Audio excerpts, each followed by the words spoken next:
China India के 2 साल बाद आजाद होने वाले अपने इस पड़ोसी के इंडस्ट्रियल इंफ्रास्ट्रक्चर का लोहा पूरी दुनिया मानती है और इसी चीज का इस्तेमाल चाइना अपनी डोमिनेंस दिखाने में भी करता है। पर इस सब में सिर्फ एक स्टेप उसकी वाट लगा सकता है, बैनिंग मेड इन चाइना। अब देखो, दुनिया में ऐसे बहुत कम ही प्रोडक्ट्स होंगे जो चाइना से होकर ना गुजरे, और अगर ऐसे देखें तो मामला काफी कॉम्प्लेक्स होने वाला है। अब क्योंकि बैन चाइना पे लग रहा है तो चाइना लिटरली बहुत खुश होगा, शाबाशी देगा क्यों? नहीं, ऐसा तो बिल्कुल नहीं होने वाला फिर। पर चाइना, उसकी इकोनॉमी, इस पे अपन बाद में आते। पहले बात करते हैं इससे भी इम्पोर्टेंट चीज की, तुम्हारी। तेरा क्या होगा कालिया? डेली लाइफ में हम जो भी प्रोडक्ट्स इस्तेमाल करते हैं उनमें चाइना की इन्वॉल्वमेंट वैसे ही है जैसे जेठालाल की लाइफ में प्रॉब्लम्स की होती है। और ऐसा क्यों ना हो, चाइना मैन्युफैक्चरिंग में नंबर 1 पे आता है। हर 4 में से एक चीज चाइना में बनती है और इस वजह से चाइना को द वर्ल्ड्स फैक्ट्री भी कहा जाता है। तो तुम्हें अब तक ये तो क्लियर हो गया होगा कि ये बैन हमारी लाइफ में सुख सुविधाओं को तो अच्छा खासा डैमेज करने वाला है। अकेले तुम्हारा फोन जिस पर तुम ये वीडियो देख रहे हो, फर्क नहीं पड़ता वो किस कंपनी का है, बहुत कम ही चांसेस हैं कि वो चाइना से ना गुजरा हो। अब ऐसा इसलिए क्योंकि मॉडर्न डे की मैन्युफैक्चरिंग बहुत ही कॉम्प्लेक्स और इंटरकनेक्टेड हो गई है। एक प्रोडक्ट की इनोवेशन एक देश में होती है, इन्वेस्टमेंट दूसरे देश से आती है, रॉ मटेरियल्स तीसरे से और मैन्युफैक्चरिंग चौथे देश में होती है। जहां कभी कभी इन्हीं में एक से ज्यादा चीजें एक ही देश में हो जाती हैं, पर जहां बात मैन्युफैक्चरिंग की आती है, चाइना तो किंग है ही। दुनिया का 28 से 30% ग्लोबल मैन्युफैक्चरिंग आउटपुट अकेले चाइना से निकलता है। बाकी प्रोडक्ट्स की रेंज तो बहुत ही बड़ी है, laptops, batteries, phones, automobiles, plastic items और बहुत कुछ। प्लस इन सब के एक एक सिंगल कंपोनेंट्स भी ऑन ऑर्डर चाइना में मैन्युफैक्चर हो सकते हैं और चाइना की यही मैन्युफैक्चरिंग पावर दुनिया पर उसका इम्पैक्ट दिखाती है। चाइनीज प्रोडक्ट्स पर बैन न सिर्फ हमारी जिंदगी का फ्लो धीमा करेगा बल्कि ग्लोबल इकोनॉमी को भी समवॉट स्लो करेगा। और ये जो पंगा होगा इसका टाइम पीरियड लंबा भी हो सकता है और शॉर्ट भी, डिपेंडिंग ऑन वेरियस फैक्टर्स। अब जैसे ग्लोबल लेवल पर चाइना को इग्नोर ना करने का एक और रीजन ये है कि प्रेजेंट टाइम में वो दुनिया की दूसरी सबसे बड़ी इकोनॉमी है।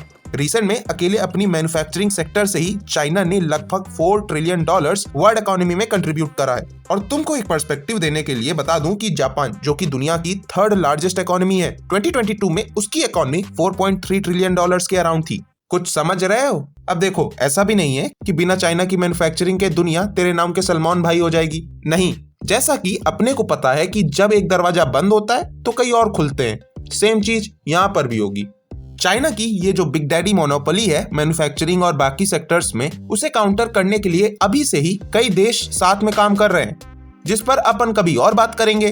पर अगर अपने व्हाट इफ सिनेरियो की बात करें तो हाँ, यहाँ भी एग्जैक्टली यही सीन होने वाला है। वियतनाम, इंडिया, फिलीपींस जैसे देश जहाँ चाइना की तरह लार्ज मैन फोर्स तो है ही, साथ ही साथ लार्ज स्केल इंडस्ट्रीज भी ऑपरेट कर सकती हैं, चाइना और चाइनीज प्रोडक्ट्स के सीन से बाहर होने के बाद आगे आएंगे। जैसे यहाँ तक वीडियो देखने के बाद तुम इसे लाइक करोगे, टाइम ऑफ कोर्स लगेगा पर थोड़ी बहुत ऊंच नीच के साथ काम जरूर बन जाएगा। तो प्रोडक्ट्स भी बैन हो जाएंगे, दुनिया भी कुछ टाइम बाद धीरे धीरे ट्रैक पर आ जाएगी। पर जिस पर यह बैन लगेगा उसका क्या? तो एक चीज बता दूं, इस चीज में जितना बवाल देश दुनिया में होगा उससे ज्यादा ही चाइना में होगा। 1990 में वर्ल्ड बैंक के हिसाब से इंडिया और चाइना की जीडीपी ऑलमोस्ट सिमिलर थी, पर 2023 आते आते इंडिया टॉप 5 वहीं चाइना टॉप 3 ग्लोबल इकोनॉमीज का पार्ट है, जो ये जरूर बताता है कि पिछले कुछ सालों में चाइना ने कुछ ऐसे तगड़े स्टेप्स लिए जिनकी बदौलत वो आज यूएसए को भी चैलेंज कर रहा है। समय के अनुसार अपने ह्यूमन रिसोर्सेज का इस्तेमाल करके चाइना ने जैसे अपनी इकोनॉमी को ग्रो किया, वो खुद में ही एक केस स्टडी है। प्लस चाइना की इसी जीडीपी में एक अच्छा खासा शेयर इंडस्ट्रियल सेक्टर का है। आसान भाषा में इंडस्ट्रियल सेक्टर यानी मैन्युफैक्चरिंग, कंस्ट्रक्शन इत्यादि। बट जैसा कि किसी महापुरुष ने कहा है, twist is important. China literally अब इस सेक्टर से भी पल्ला झाड़ रहा है और एक कंज्यूमर बेस्ड इकोनॉमी में ट्रांसफॉर्म होने के जतन कर रहा है। और सच बोलूं तो चाइनीज इकोनॉमी के रिसेंट स्टैट्स ये प्रूव भी कर रहे हैं। पर इतना सब करने के बावजूद मेड इन चाइना अभी भी चाइना का एक बहुत इंपॉर्टेंट एसेट बना हुआ है। ट्रेंड के फ्लैट होने और 2010 से ही परसेंटेज में डिप आने के बावजूद 2021 में चाइना की जीडीपी का 39.4% हिस्सा इंडस्ट्रियल सेक्टर का था। शाबाश बेटा। अब अगर इसी फिगर को ही ध्यान में रखें तो अपने व्हाट इफ सिनेरियो में काफी बवाल होने वाला है। जितना प्रेजेंट टाइम में दुनिया चाइनीज प्रोडक्ट्स और मेड इन चाइना पे डिपेंड करती है, ज्यादा नहीं तो उतना ही समवॉट चाइनीज इकोनॉमी भी। चाइनीज इकोनॉमी से अगर इंडस्ट्रियल सेक्टर को हटा भी दें तो भी चाइना अपनी ग्लोबल इकोनॉमिक पोजीशन से तो नहीं हटेगा, पर किसी अच्छी सिचुएशन में भी नहीं होगा। क्या तुम एग्री करते हो इस बात से? मतलब अकेला इंडस्ट्रियल सेक्टर चाइना की जीडीपी में जापान की जीडीपी से ज्यादा कंट्रीब्यूट करता है।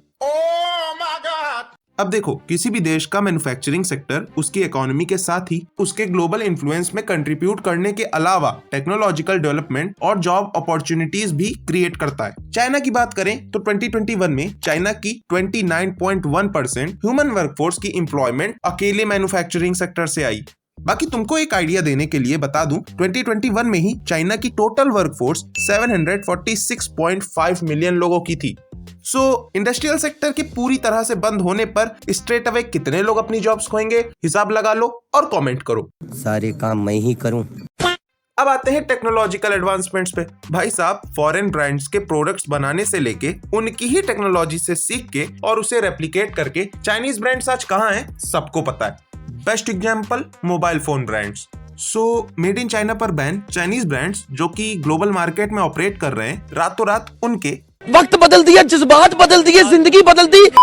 कस्टमर्स जो जाएंगे सो जाएंगे ही, साथ ही साथ शेयर्स की वैल्यू भी, और ये चाइनीज ब्रांड्स सिर्फ चाइना के रह जाएंगे।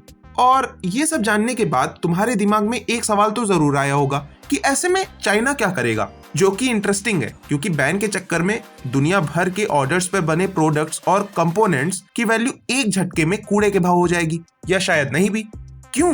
क्योंकि शायद इस मामले में चाइना बैन को बाईपास कर दे, ये कह के कि ऑर्डर्स बैन से पहले आए थे, मतलब कि बैन उन पर इम्प्लाई नहीं हो सकता और आराम से अपने प्रोडक्ट्स निकाल दे। पर ये व्हाट इफ है, और यहाँ हर चीज ऐसे कैसे? अगर ऐसा ना हुआ तब चाइना क्या करेगा? खत्म, bye bye, tata, goodbye, गया। कोई ना, चाइना ये प्रोडक्ट्स अपने यहाँ बेच लेगा। पर बात तो यही है कि किस हद तक, मतलब चाइना सिर्फ दुनिया के लिए ही नहीं, खुद के लिए भी सामान बनाता है। ये प्लान भी उतना सक्सेसफुल नहीं होगा, विच मीन्स चाइना इन्हें किसी ना किसी तरीके से बेचने की ट्राई करेगा। वैसे एक ऑप्शन तो इनमें आग लगाना भी है, पर चाइना के केस में ये लास्ट ऑप्शन का भी लास्ट ऑप्शन होगा।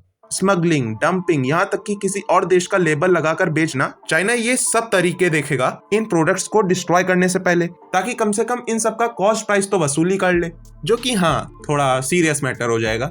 बस इन्हीं प्रोडक्ट्स की तरह एक और चीज ऐसी है जिससे इंडिया और इंडियन गवर्नमेंट को भी काफी दिक्कत होती है, बट वो इसे चाह कर भी बैन नहीं कर सकते। और अगर तुम इन्हीं चीजों के चक्कर में फंस गए तो रिजल्ट तुम्हारी डेथ भी हो सकता है। अब ये चीज क्या है ये जानना है तो राइट वाली वीडियो देखो, बाकी लेफ्ट वाली भी बहुत औसम है। मैं मिलता हूं तुमसे अगली ही वीडियो में। टिल देन सब्सक्राइब कर लो। बाय।